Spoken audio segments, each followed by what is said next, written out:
मान्यवर बंधू भगिनी,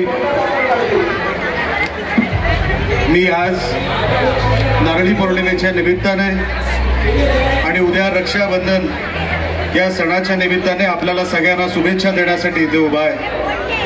11 वर्ष सौ शिल्पा यतीन खोत मित्रमंडळ मालवण या मित्रमंडळाला झाली आणि मला सौ शिल्पा खोत व यतीन खोत यांना मनापासून त्यांचं अभिनंदन करायचं आहे। आपण 11 वर्ष थेट एवढी मोठी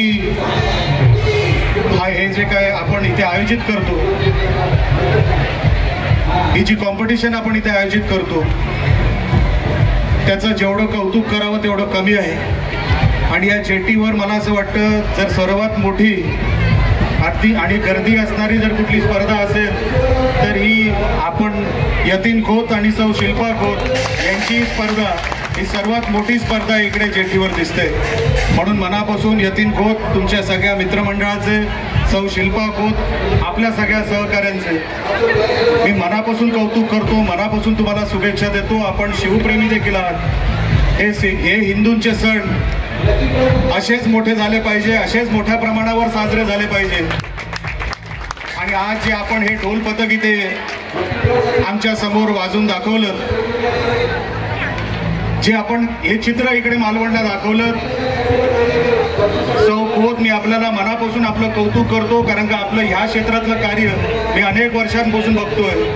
हे ढोल पथक नाशिक किंवा पुण्याला देखील मिळणार नाही असा ढोल पथक आपल्याला इकडे मालवणमध्ये आपण इथे उभा करून दाखवला आणि तो यशस्वीपणे आपण हे अनेक वर्षांपासून राबवताय। मी मनापासून आपल्याला शुभेच्छा देतो।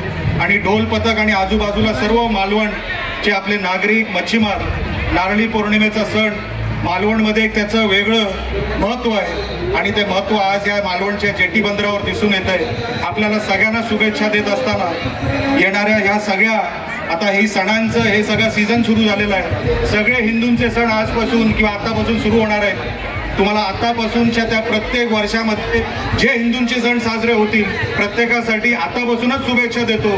मोठ्या प्रमाणामध्ये आपण हिंदूंचे सण हे साजरा करा। हे महायुतीचं सरकार आहे। या महायुतीच्या सरकारमध्ये हिंदूंना सण साजरा करण्यासाठी जे फ्रीडम मिळालं, जे स्वातंत्र्य मिळालं, ते ह्याच महायुती सरकारने दिलं हे आपण विसरू नका आणि मोठ्या प्रमाणामध्ये हिंदूंचे सण साजरे करा। एवढंच सांगत असताना आपल्याला दोन्ही सणांच्या मी आज मनापासून शुभेच्छा देतो आणि इथंच थांबतो। जय हिंद, जय महाराष्ट्र।